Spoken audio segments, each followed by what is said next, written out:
Hi everyone, how you doing? It's Andy Mag here, and I wanted to just give you a really quick miscellaneous Monday today. So today's subject is going to be all about vlogging and why I think that you, if you haven't already, should start a photography vlog. Number one, community. Now you'll hear YouTubers banging on about this all the time, and there's a reason for it. It's because you could argue that it's the best part about being a YouTuber. You make friends. You very quickly make friends. And when I did the Malvern Weekender a few months ago, I couldn't believe that anyone came, let alone I think on the middle day, at one point there were about 11 people there. And I just thought, if it wasn't for me having the idea to start the YouTube channel, we just wouldn't have had that meeting that day, and we, and I made some really good friends that day. So you'll hear fellow YouTubers saying exactly the same thing, how important it is for YouTubers to build a community. And the best thing about it is you can build your own audience. So whatever you're interested in, you'll, well, hopefully find those like-minded individuals that will gravitate towards your channel. And if you keep active, if you keep commenting on fellow YouTubers' channels, you're gonna attract some attention yourself. So the more that you interact with the community, the better. And trust me, the community of the photography world is a very, very cool one to be in. And more specifically, the landscape photography community are even more of a tight-knit family. So come and join us. Now, number two, now this is quite a big one. Learning. You never stop learning in any walk of life, do you? You never stop learning technique, and once you implement that technique and you add it with your experience, your results are gonna get better. Now, the good thing is about having a vlog is you find yourself constantly justifying doing what you're doing, and I wouldn't say the word teaching, because I would never class myself as a teacher, but sometimes you find yourself going through your processes that you're going through and you explain them, and as you're saying them, the penny starts to drop and you start to make more sense to yourself, therefore you learn. Now, the more that you can do that on camera, the better and the more confident you will become on the camera, talking to the camera. And essentially, the more that you will have learned and the more that you will put into practice, the better photographer you will become. So it's obvious, really, it's all about learning. And I'm gonna sort of add a little epilogue to that. It's all about learning from your mistakes. And if you can log them, you can go back to them, people can share their experiences with your mistakes, and you hopefully won't make those mistakes again. So definitely, it's all about learning. Again, this is a good one. For a lot of us get stale with our photography and our art forms. So getting out of your comfort zone is massive. It's a really good incentive to go somewhere different or try something new. How many landscape photographers do you see up a mountain, and then a few weeks later then they're saying, right, I'm going to challenge myself by going into the woods today. I'm going to challenge myself by trying to photograph the seaside today, or something like that, or the stars, or whatever medium of photography that you see. So if you find yourself getting stuck in a rut that you only, let's say, you only like to photograph cityscapes, take a walk out into the landscapes and see what you can find there. It's always good to get out of your comfort zone and explore different things. And when you're regularly uploading your video, it's a really good thing to do, is just to be able to change things up occasionally, try something new, because you never know, your audience might really dig that. And even better, you might get new people coming to see your channel because you've got more than one thing to vlog about. So getting out of your comfort zone is really, really important. One of the battles that you probably face when you're watching me telling you how easy it is to vlog is just literally picking up the camera and talking to it. That might be the only thing that's stopping you. And I can't really speak for everyone. It's all well and good me saying that it's easy. It's easy for me because I just find it easy. Some people find it harder than others for obvious reasons. But if you can just focus all your energy on this camera, this lens right now, don't think about the amounts of people that will or won't watch the video. Just say what's going on in your head to the camera, get it recorded. That's all you need to do. So just keep it simple. Don't get worried, and if you want to keep it nice and simple, for example, if it's your first vlog, maybe just do your pieces to camera if you're going to go that way.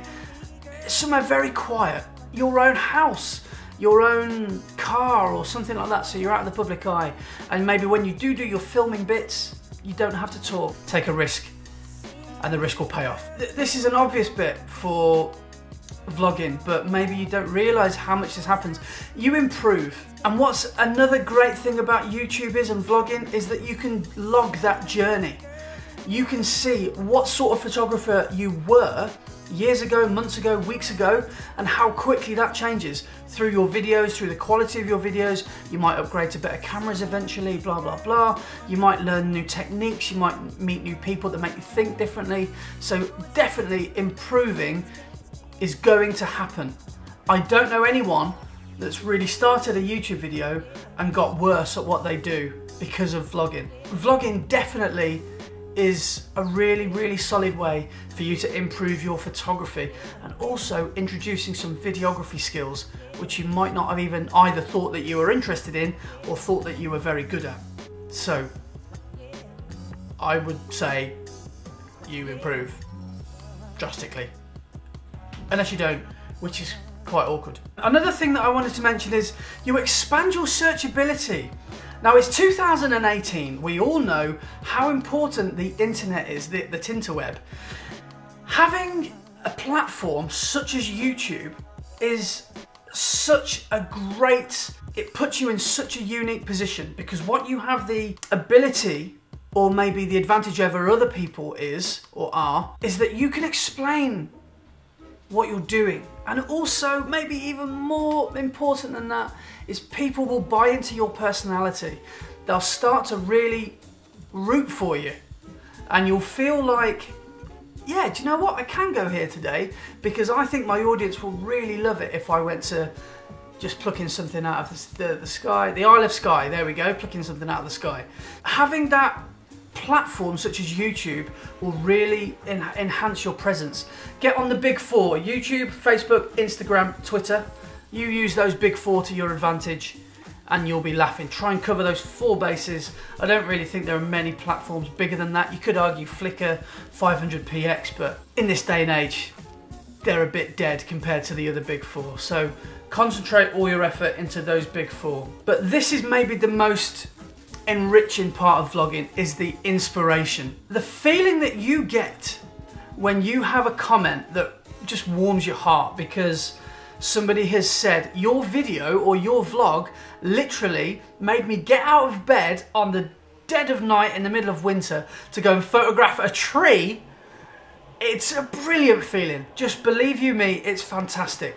So the thought of people being inspired by your movements and your work is such a great feeling. And you ask 99.9% of YouTubers, that is why they do it. And that is 100% why I do it. I absolutely love to inspire myself and inspire others, because sometimes you push yourself, you will inspire yourself. So definitely, if you're thinking of vlogging, the more passionate you become about your art form, the more that you will inspire others. And you can inspire those people around you to think differently, to act differently. And with photography, going back to the community side of things, that's the whole reason to do it. Your audience come to you, and then you can inspire them. And hopefully, later on down the road, maybe they would start their channels and you will find yourself subscribe to them and doing things the way they do things, or taking things on board that they say. So they would be my 6 things that I think, or 6 solid reasons to start your vlogging channel in 2018. Now, a little side note to that, if you want to take it easy, one thing you could do is use Instagram. Instagram is massive. Instagram is booming at the moment, as is YouTube. Apparently something like 1 billion people are on YouTube. That's 1/6 of the population of the planet. YouTube is growing. So everybody that says to you there's loads of competition, oh, this photography vlogging game is really oversaturated, nonsense. There are more and more and more people coming to YouTube to get inspiration. So don't think like that. And soon that's going to be 3 billion. And eventually, majority of people on this planet, if they're able, will be on YouTube. So don't use it as an excuse that there is too much competition. So I really hope that you've got something from this video. It's been a lot of fun to make this actually. It's quite cathartic really, because I've been doing YouTube now for nearly 3 years and I absolutely love it. If you've got something out of this video and you haven't already subscribed, please consider doing so. If you've liked it, give me that thumbs up. So, you know what I'm going to say, like, comment, subscribe, and tell your friends, folks. La, la, la, la, la, la, la.